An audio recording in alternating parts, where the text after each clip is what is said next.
Okay, hello, everybody. This is Shari Strong sitting in for Joe Self this week on Unique Genius in 33. She is still off traveling. I think she was in Greece last that I heard. But anyway, I've been excited doing this a couple weeks in a row. I'm thinking I might just be doing a few more of these. It's been fun. So this week I have a special guest, and I'm so excited that she is here this week. For all of you listening or that are here live, remember you could go ahead at the end. We'll have questions. We'll open it up.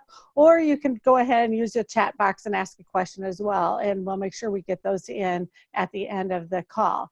It is October 23rd, 11:30 Central Time, 12:30 Eastern Time. And we are on our second round of the strengths inquiries, I guess you can say, and learning. And hopefully this is helping everybody. What we're starting to add into the conversation this time around is a little bit more around dynamics. In other words, how the themes work together. So none of them really stand alone. So many of you who are watching this are familiar with the strengths based approach in some way, shape, manner, or form. Just to give you a quick overview of what a talent is something that we naturally instinctively do, and it becomes a strength when it's near perfect performance. It's productive for you and those around you. So we can have a raw talent similar to our talents such as like singing or running. You might have some raw talent, but unless you invest in it, it's not a strength. And it's the same thing with our thinking processes, how we think. And that's why what I really, really find, what do I want to say, intriguing about the Clifton Strengths Assessment and how we have based the whole Strong Communities movement around is because it's more than just theory. There's science behind it. So it's more than just a personality assessment. This is truly about how you process things. And that 1 in 33 million people have the same top 5 talents or thought processes in the same order as you. So in theory, only 9 other people in the United States actually think through things like you do. So that's why we find this so intriguing, because, and we hope these weekly interviews help, because how you might see a talent in somebody or how they think about something and why they think that way, it isn't just because they don't think like you, or there isn't a right and wrong. It's really about accepting other people and how they think, so that you can, and first of all, being comfortable in your own skin and how you think. So just to kind of give that brief update for any of those who are brand new to this strengths-based approach. With that said, today we are going to be talking about the talent theme, harmony.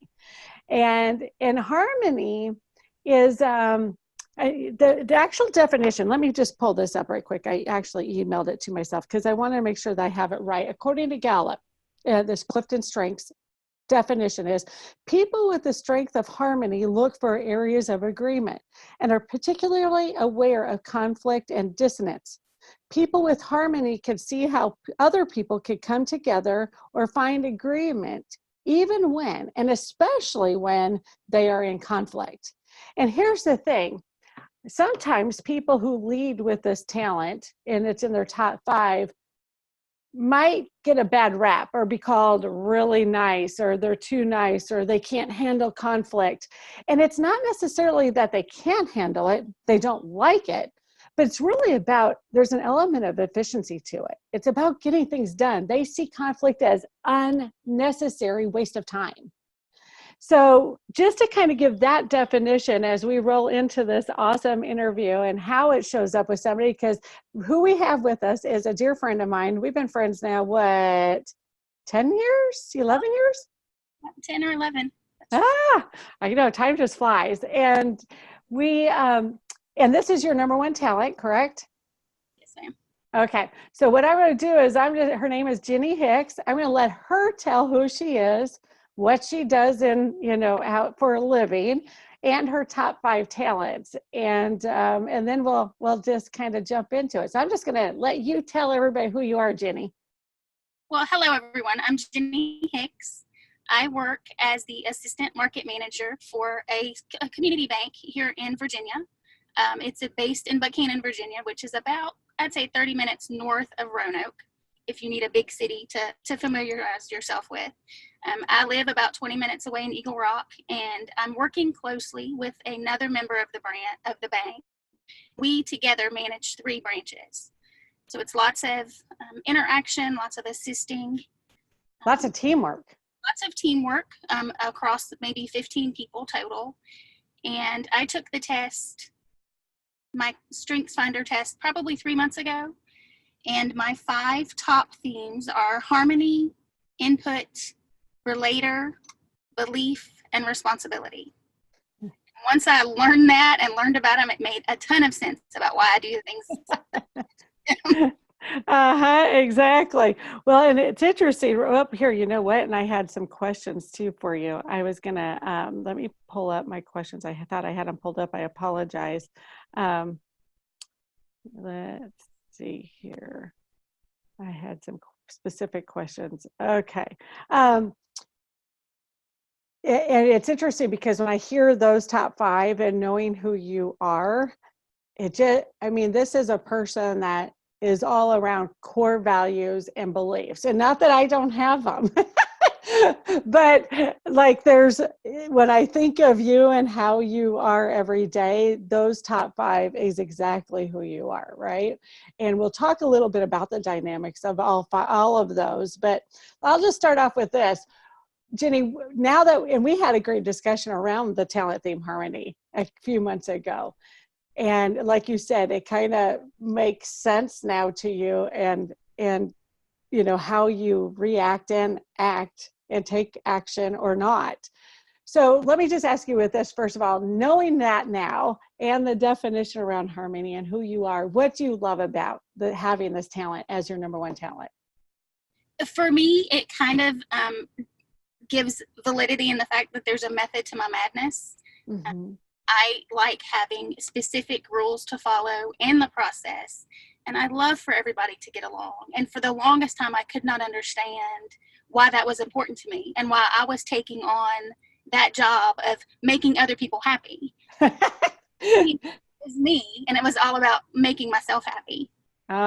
Wow, wisdom there, right? Yeah, wisdom.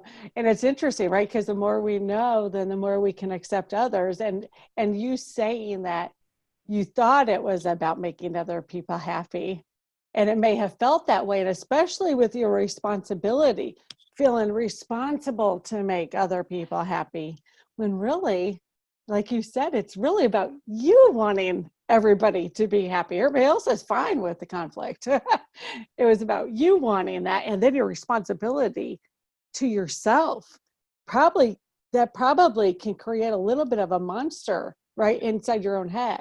A complete monster. You know why I continue to overanalyze things and just fall into the weeds way too often. Well, then that's a good segue, because my next question is, what drives you crazy about having harmony as your number 1 talent? I do tend to overanalyze everything. And a lot of times I feel that since I'm making everyone else happy to achieve one of my top themes, my needs and wants kind of get shoved to the backside and put on the back burner just to keep peace and not rock the boat. And I feel like at times I continue to take that until I reach a breaking point, and it kind of just resets itself. And it's all over. Oh, that's so powerful. Yeah. So your needs get set aside because you think you're doing the right thing. And now you're realizing that is actually a need of you wanting everybody to get along. It's not, they're fine. So now realizing that, but I could see how, though, if that's how you're naturally rewired, like you don't sit and go, oh, I want everybody to get along today. You just naturally do it. So you feel it when they're not. And then I suppose all your other talents there, especially in that top 5 lineup, take over. Man, I could see how that would really can be tough on days, because in reality, in society and at home, and I happen to know your husband and your child too. So if there's conflict, right, you probably just want it to go away, when sometimes you may have to deal with it. Right. And that's the hard part for me, is dealing with it to get past it. Uh-huh. That's my goal. I just want to deal with it, get it over with, and everything fall back into place. Can you know what? I remember one of our conversations around this in harmony, and I'm kind of putting you on the spot here, but I remember when you talked about this, you had a phrase or something that you used to say to people, like maybe that was it. Just deal with it. Like that's how you would deal with it. Yeah. And I don't understand why other people just can't get over it. Why they get past it and move on. See, I have to know the why. If I don't know the why, I'm not going to get over it. I'm not going to just move past it. I want to know why. I have to have an answer, right? Like, so if you say, I often say, just get over and deal with it. But I say that when I understand the why.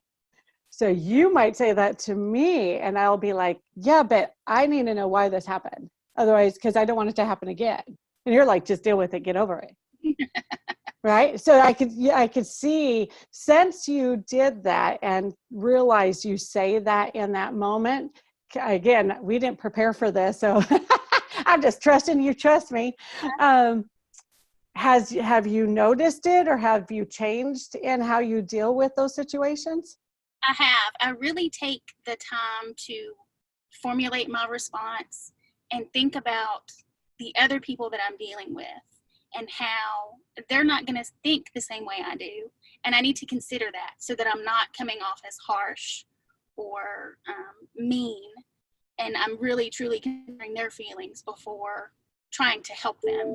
And let me ask you this then. In your workplace, has it showed up there as well? And we call that refining it, like refining your talent so that it can be a strength. Have you found yourself refining it more in your workplace? Completely. This is a new position for me. And I found myself, I'm still in a management role, but I'm not the direct manager of people.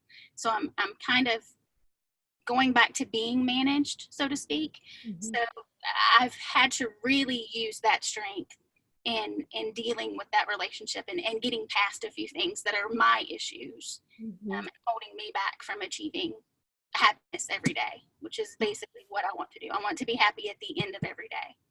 Oh, I love that. You're being intentional about what you want. Okay, awesome. So let me ask you this question, just kind of off the wall. And we ask this every week, so it's not off the wall, but when is the earliest memory because we believe everybody was born with these talents and you refine them as you grow up, how your parents acted, you either refine them or they became more raw. And just to give you an example, I use this one often, is like my number one talent is strategic, and I eliminate obstacles very quickly. And like, I'm going to achieve, and my number two is achiever. So those two together, I have refined almost, like eliminate obstacles, let's get it done. I was a teenager and my dad, and I was sneaking out. I was a rebellious teenager. Some of you are like, no kidding. And we moved to this place where I actually had a door out my back in my room. Like, that is not what you want with a teenager. So my dad did side jobs, and he'd always have these rolls of carpet, and they put them in front of my door so that I could get out. I'm thinking, whatever, so I'm eliminating obstacles in my head. And so what I would do is every day I would go and unroll that carpet a little bit.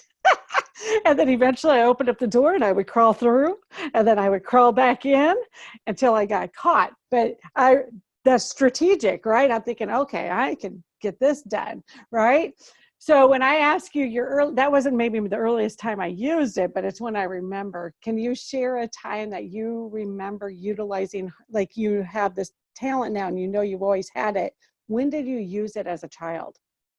I would think when my parents got divorced, my mom and dad divorced when I was 5 years old. And it was really important to me that they continued to get along. I would get really upset if they were fighting and just having issues between themselves, because I thought, for whatever reason, I could make it better. Now I realize that with harmony as my top theme, I just wanted to get along. I wanted them to, for the process to be smooth. So Oh that's my gosh, that's so difficult. A kid, as a child, you want your parents to get along anyway. But now that you look back and you realize this thought process is how you were born, I can only imagine that was compacted for you in this area of conflict. it was quite heavy, and it makes a lot of my childhood make sense about why I was hard on myself and valued that relationship with my parents and wanting them to be happy together. Mm-hmm. Mm-hmm. So powerful. I hope somebody's listening to this right now, because if your child has harmony and you're in a situation where you're in conflict with your spouse or ex-spouse, make sure you're addressing that, because if they have this talent, something similar to this, it's compacting, and it's going to it can make you feel worse too. So really understand that your child might be thinking this right now. As a side note here, what is something, I remember talking about this too, what is something you wish others knew about the harmony talent? I wish they knew that it's not intentional. So if I'm being very direct and very straightforward, that's just my process. And I don't mean it any way towards anyone else. That's just how I deal with it. And I don't want you to take it personally. That's just me getting through the process, me telling you what I expect you to do next to achieve. And well, I was going to say, and part of that is when you're telling people, if you're directing, it's because ultimately you don't want any conflict. Right. And this is the goal. This is the path I need you to take to cut out any of the stuff that could potentially happen. And that comes across as harsh. And I understand. Isn't that interesting? Somebody with harmony as a number one talent comes across harsh. Doesn't make sense. Well, it's because you've put these boundaries in there and you've learned how to get things done with the least amount of conflict. I will challenge you a little bit, Ginny, is if you're too direct with me. Now, I love people who are direct, but I still may think it through and go, yeah, but. Mm-hmm. And it's not because I'm trying to be in conflict with you. Right. I'm just letting you know that the process could be a little bit better. Makes sense. Yeah. So just a little, because that could come across as conflict or somebody putting up for you. And I'm not. In fact, I'm trying not to eliminate conflict as well and get it done a little bit more efficiently or whatever. Makes sense. Uh-huh. I love this. Okay. So how does this talent, do you think, play with your other 4 talents? Because you know a little bit about these now. So how do you think they support each other? So like I just told you about my strategic and achiever, right? I eliminate obstacles, make a plan. I have to have the why, the end goal, and then I want to go get it done. And sometimes tunnel vision get it done, and it drives people nuts. And I have to be very aware of that. So how do your other talents support your harmony theme in a positive way, and maybe not in such a positive way? I think they play off of each other well, both positively and negatively, just to balance each other out. I have responsibility, which I think is a huge positive factor for my harmony, especially once I have the process down.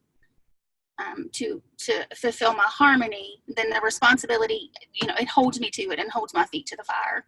Yeah, even when you don't want to. Right. Okay. I know it has to be done. Uh-huh.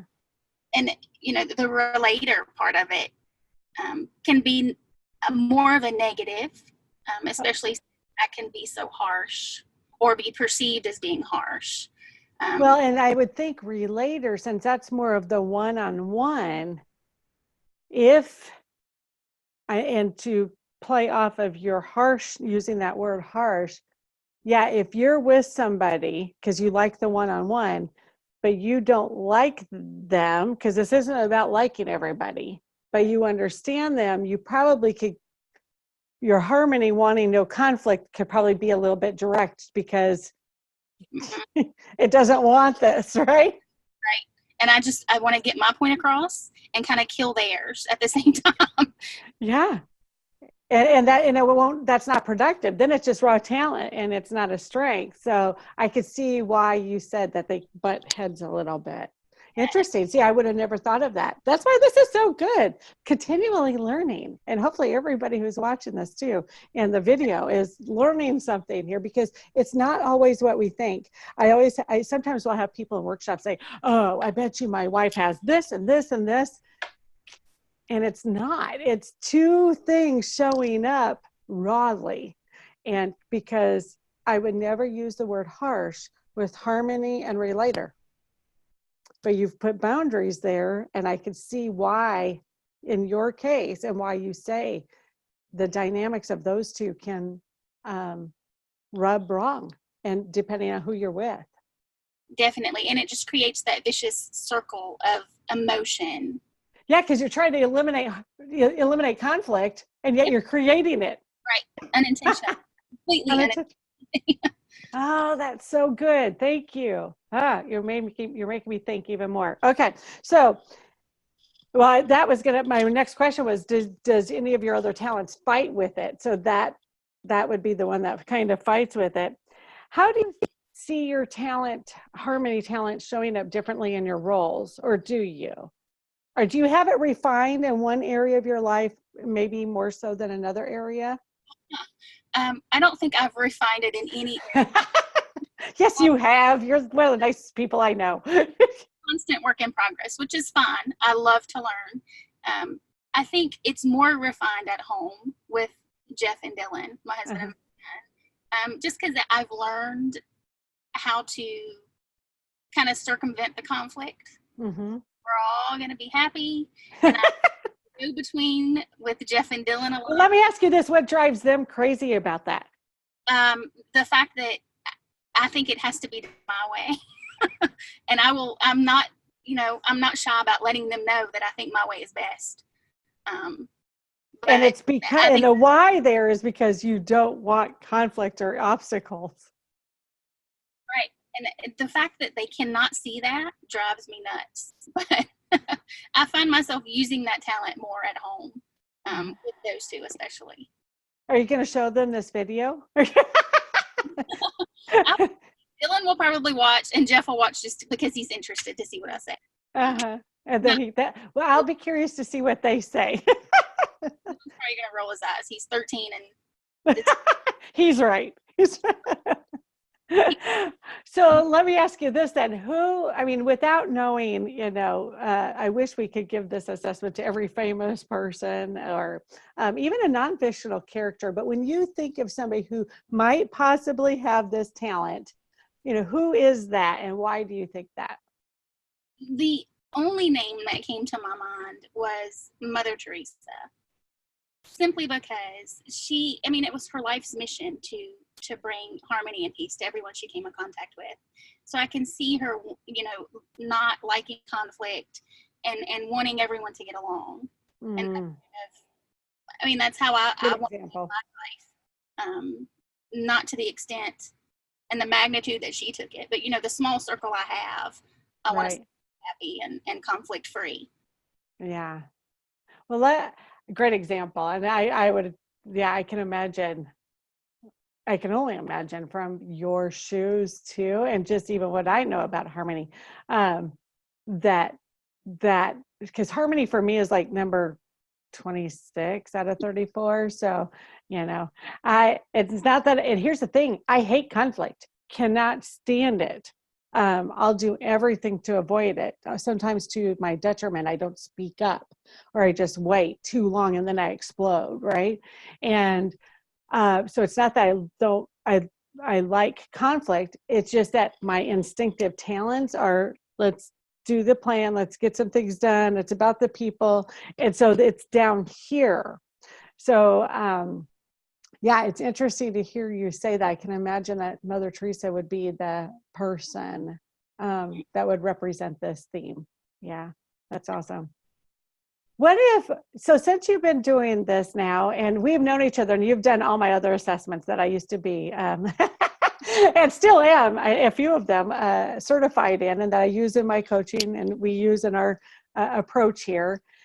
What what do you wish everybody else knew? Because there's a reason why this is our core, you know, why we use it. But what do you want other people to know? Why the strengths-based approach is so helpful to you and what it can do for them? What do you want them to know about it? Just that, especially if you're a part of a team and you desire to be a part of a team, whether you're being led or leading, it makes such a difference in the way that you live your life on a daily basis. You're bettering yourself, and you're understanding how to better deal with other people. So you're helping them become the best that they can be, because you're investing that time into yourself to understand it for yourself and for them. That makes all the difference in the world. And why strengths though? Because you can invest in lots of training. Why strengths? Why the strengths-based approach? I just think that is important to understand why people relate to each other the way they do. You can grow by leaps and bounds once you understand your strengths and the interaction with others. Yeah. Yeah, we're pretty proud that literally in a 3.5-hour session when we do the workshops, that there is transformation that happens. And it's not just, you know, it's not a one and done. People want to learn more after they go through this. It's amazing how the light bulb goes off. Yeah. And it never ends. You can learn new things about your strengths and your themes. There are constantly things coming out and different ways to see them and ways to utilize them. Well, today, the harmony and relator, that was new to me. I didn't ever think that they would be in conflict with each other. So interesting. Yeah, you're right. And that's the beauty of talking with people who know what their strengths are and knowing how they use them on a daily basis.